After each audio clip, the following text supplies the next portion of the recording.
Yes,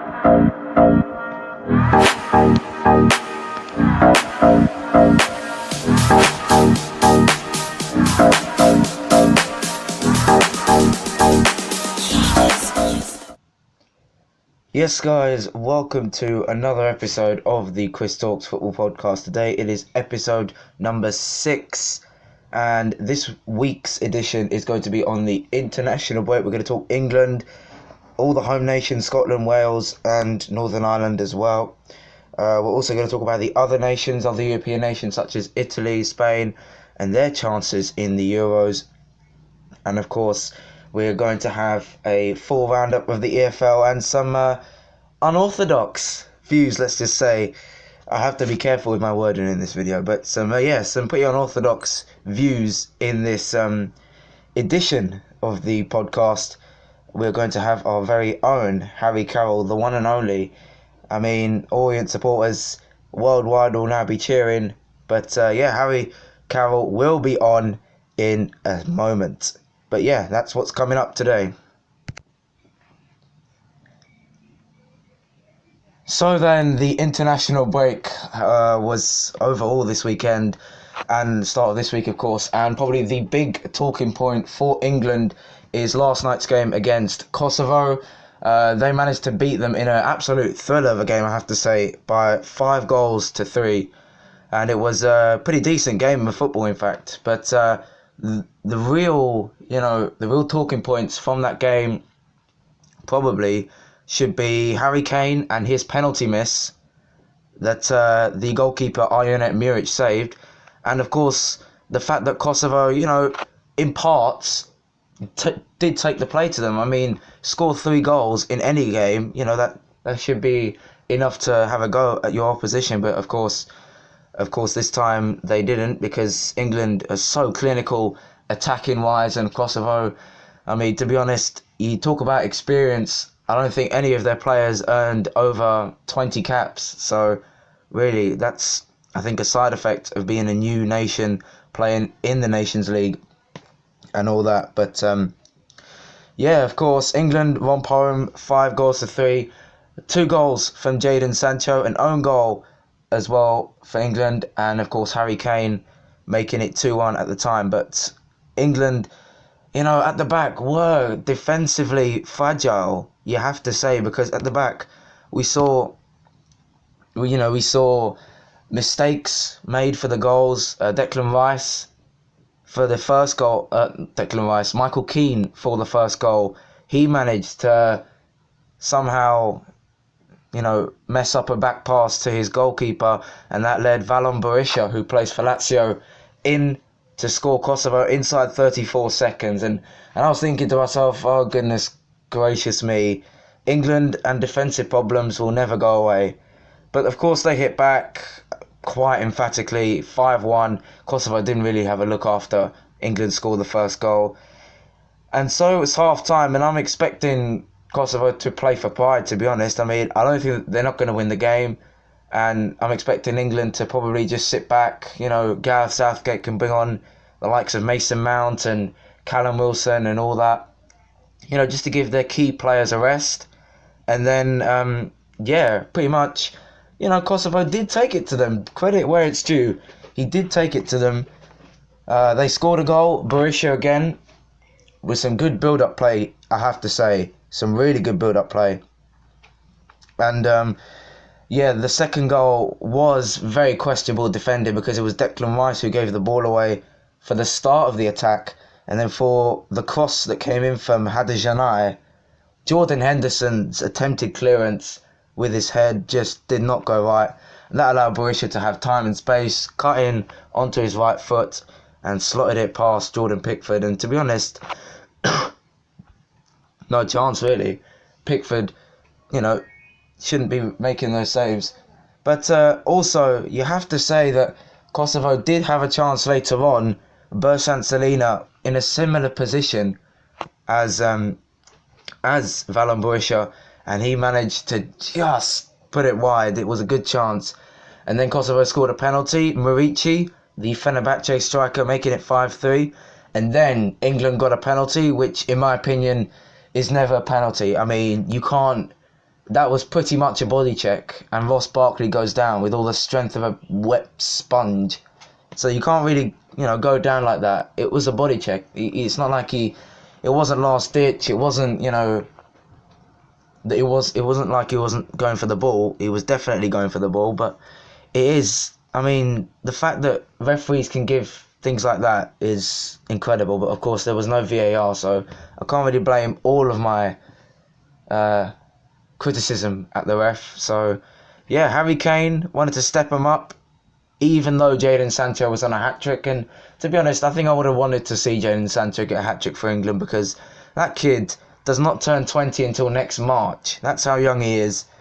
And, yeah, to be fair, Harry Kane, of course, always has the same technique, but the goalkeeper just guessed right, rather, which was different to the Bulgaria game on Saturday, where he put it the other way. So fair play to the goalkeeper. He also made a fluky save to save Raheem Sterling's shot later on, but nothing really happened much after that. But Kosovo, probably the only team that can hold a light to England.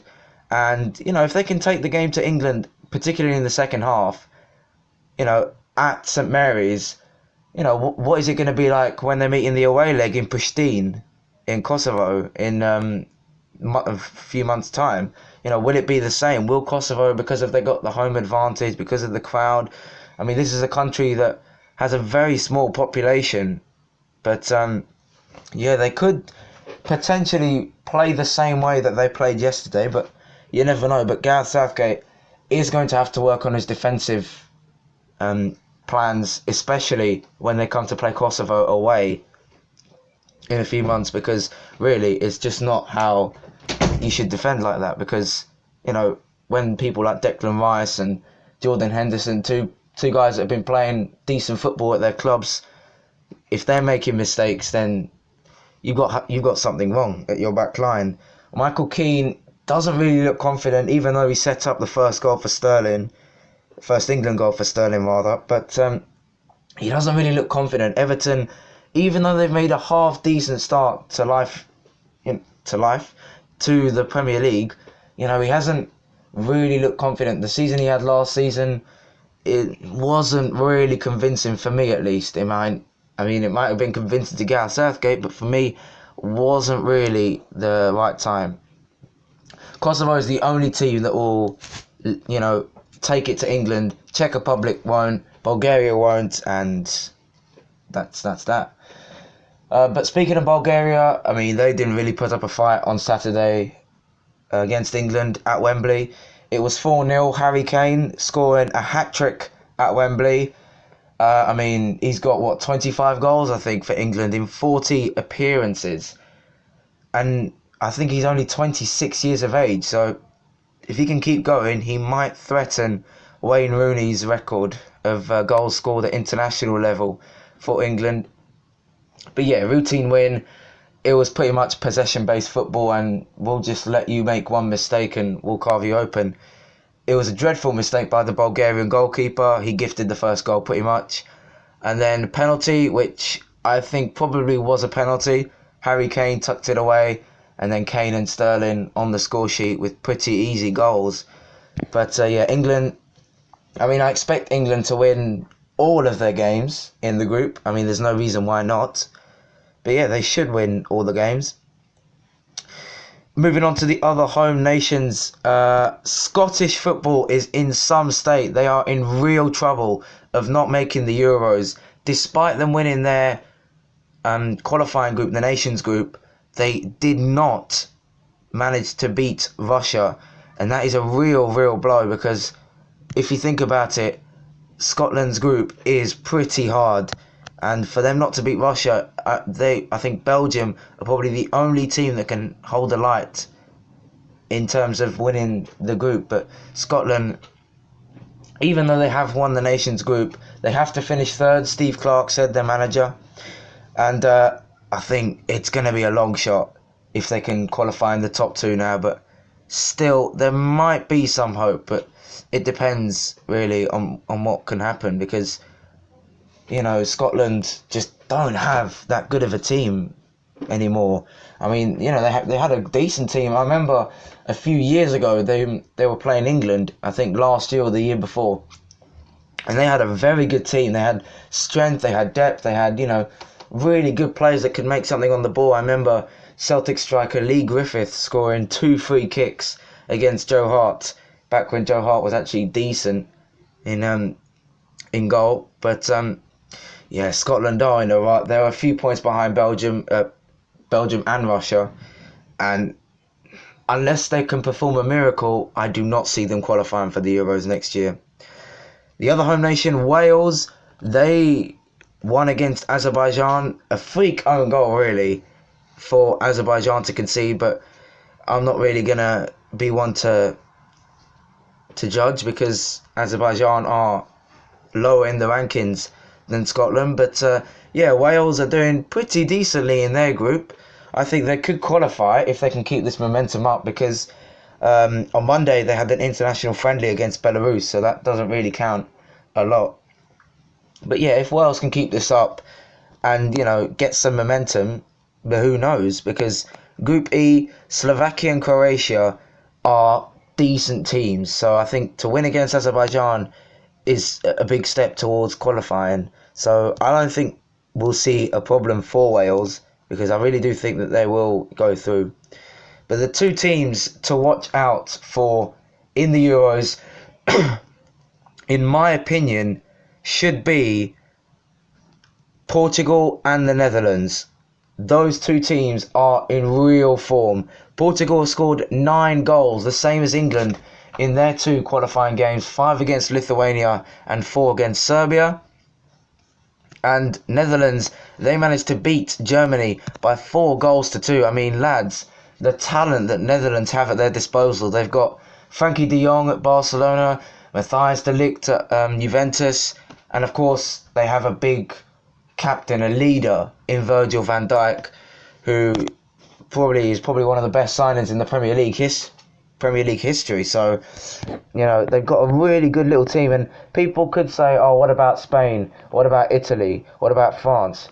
France may be world champions, but look at the the caliber of teams that they've played against in the group stages of the qualifiers. They've only played Andorra yesterday, and Andorra, I think, are one of the lowest ranked European sides, and they played my country, Albania, on I think it was on Friday. I'm not sure. No, in fact, I think they played us on the Saturday. They beat us 4-1, so yeah. But I do think Netherlands and Portugal will be the two teams of real quality, because if you remember back to when England were in the semi-finals of the Nations League, they were beaten by the Netherlands, and I was really impressed by the stamina, the work ethic of the Netherlands, their ability to keep tracking back even though they were in extra time and even though they conceded a goal, England. But yeah, really it is good stuff that the Netherlands are playing, and Portugal. But how far can they get? I'm not actually going to do a Euro 2020 predictions because that's a little bit like predicting who will win the KSI and Logan Paul fight or the Anthony Joshua and Andy Ruiz fight in Saudi Arabia. But yeah, to be honest, I think England could go far if they have a lopsided draw, if they have a piss easy draw like they had in the World Cup in Russia. I could see them going all the way to the semi-finals. But if they do have a much heavier draw, like if they get teams like Portugal, like Netherlands, I can probably only see them getting into the quarterfinals. I really can, because based on the performance that England have had this weekend, I really cannot see them challenging teams like the Netherlands, challenging teams like Portugal, because Portugal, Cristiano Ronaldo, has broken the record for most goals scored in European qualifiers. He's beaten Robbie Keane's record of 23. He's 25, and Ronaldo's in his mid-30s. But his work rate will just never die down really for the next few years as long as he keeps playing. But yeah, I think England are going to have to work on their defensive because I do not see them winning. I really don't.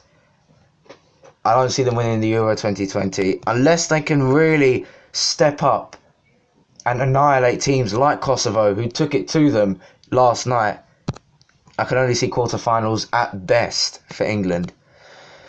The other home nation, of course, Northern Ireland, they're doing quite decently in their group as well. They're in, I believe they're in Germany's group. I'm not too sure.